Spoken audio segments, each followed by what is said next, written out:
Welcome to Gleaning and Gathering. I'm your host, Eric Heinlich, and today I'm going to bring you two interviews that I had while I was in South Africa with missionaries Matt Smith and Ben Peters.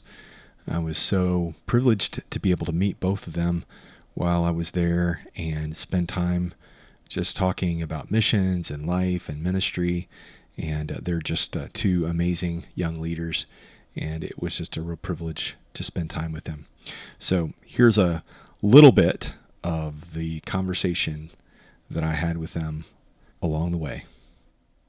So we're here this morning. Where in the world in South Africa are we? What is this place actually called? Where we're staying right now is on the grounds of Africa Scope Mission Center, just about 13 miles away from Kestel, South Africa. Okay. How long have you been here, or how many times have you come? This is my 10th trip to the grounds here, ICHA mission grounds. My first trip here was in November of 2021. And what made you decide to come the first time? What drew you here? The first time was the requirement of doing an internship for college, but just the people kept drawing me back. In your experiences here, are there specific things that have stood out to you that you particularly enjoyed? So probably one of my favorite times is just in the evenings getting invites to some of the people's houses. There's one pastor that he's not too far away in Dati Stable, and I'll stop over there just for dinner. They'll invite me over, and just those times as fellowship in the evenings, honestly, those are probably the highlights. Those kind of just moments, and just being able to meet and just spend time with the people. You've traveled fairly extensively outside of South Africa. Yes. So what's your favorite country in Africa overall? I don't know if I have a specific one that's favorite. Probably the one that stood out to me the most recently, and probably I talk about the most, is Zambia. Just as growing up as a kid, and you hear the stories of Africa, you come to South Africa and it's modern enough that you not all that hits and realize the realization of Africa being different. But you go to Zambia and it's about like you picture Africa. I mean, once you get out of Lusaka, you're out in the bush. It's interesting, but. And while you were in Zambia, you spent some time, I think you said, in a refugee camp, was it right? Mayukwa refugee camp. It's a UN refugee camp that was opened in 1964, I believe, by the UN, right after Zambia gained its independence as a country. And what was that like? Humbling, very humbling. The first couple of days were difficult, getting used to things. No running water. Had one solar bulb in my one-bedroom house. But humbled because of how much they did to try to make us comfortable. Even though it was very simple for what we're used to, it was worlds better than what would be the normal there. And the sacrifice that the people they themselves sacrificed just to have us come. Yeah. They're incredibly hospitable people. Oh yeah, there's nothing like African hospitality. Hospitality, yeah. We joke around and say, you're back in the U.S. when you land. If you're flying Delta in Atlanta and you land in the airport, immediately you're hit with American hospitality. And it's nice, but not near as nice as African hospitality. Yeah. So what part of mission life has been the most challenging to adjust to overall for you? Probably the leadership aspects of it, of everyone looking to you to make the decisions, or when something goes wrong, the one to fix it or the one to have the solution. It's not necessarily a area that I love, of position I love being in. I'd rather just kind of go about and be a part of something, but it's really pushed me. I appreciate the push that it has driven me to have to work on certain areas of my life, but that's probably been the most difficult. So what are you reading that helps you kind of grow as a leader? Reading, listening to, what helps you to kind of grow? So right now I'm listening to World-Minded Missionary by David Johannes, I believe it is. And it's about halfway through it right now, and it's a very interesting perspective, talking specifically what it means to be a missionary, not just in name, but as we live it out, the impact that we leave where we go. The drive, the goals, what is pushing us there, what's the work we're doing while we're there, and what we do, how is that going to last? What's that going to look like after we're gone? And that's one I'm currently on. One of the first books I read was When Helping Hurts. Steve Corbett and Brian Figgett. Yes. Yeah. That was an eye-opening book for one of my first books as coming into missions.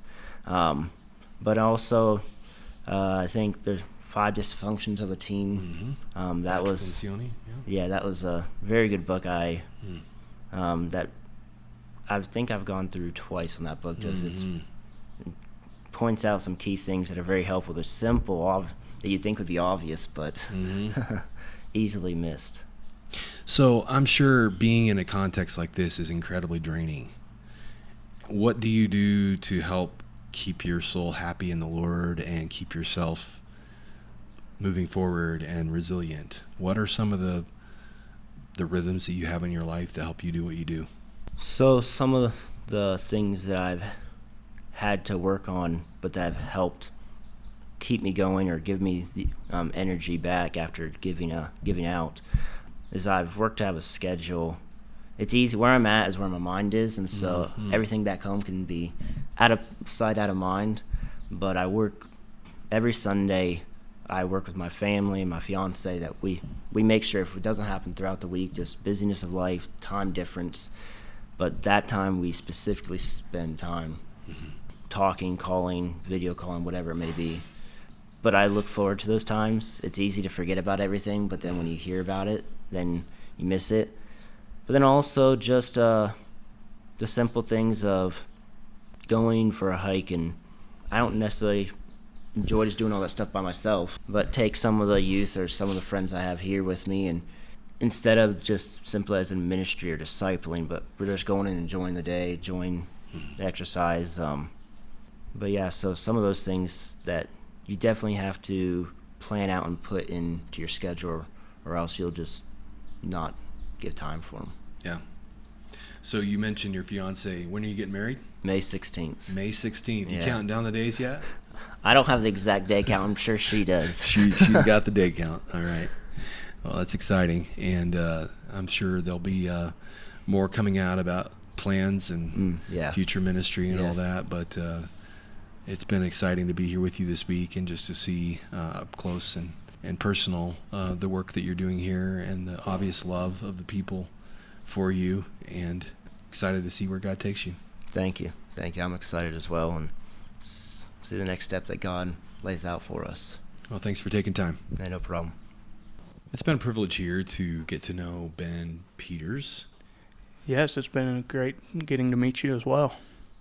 Here on this trip, and just wanted to sit down and talk to you. We've got just a few minutes before you go heading back off into the sunset to Lesotho here, and just wanted to catch up with you a little bit today and just talk a little bit.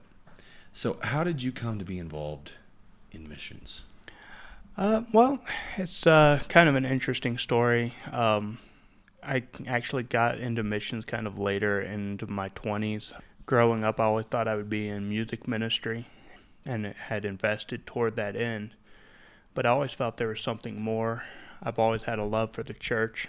I love to serve in the church, to try to be a blessing in the church. And during COVID, I'd actually started talking to Kayla, who's now my wife.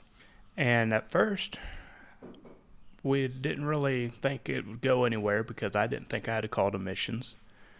But as time went on, the Lord started opening up my heart to the fact that, yeah, I do have a call to missions. And He made it crystal clear to me. And we, after a short dating period, engagement period, we got married. Basically just moved to the mission field. Well, we took a quick trip in December of 2020. Once I got here, it's just the Lord made it clear to me. We came full-time in 2021. We've been here ever since, and the Lord just keeps giving more and more confirmation. And so it's been a journey, but it's been worth taking. Yeah. Unfortunately, due to the untimely crash of my recorder, that is where the interview with Ben Peters ended. It was great to talk with both Matt Smith and Ben Peters and just have tremendous respect for them and the work that they're doing there in South Africa and Lesotho, and very thankful for the opportunity that I had to be with them. So that's my interview. Look forward to sharing more of my reflections on the rest of my trip in a later episode.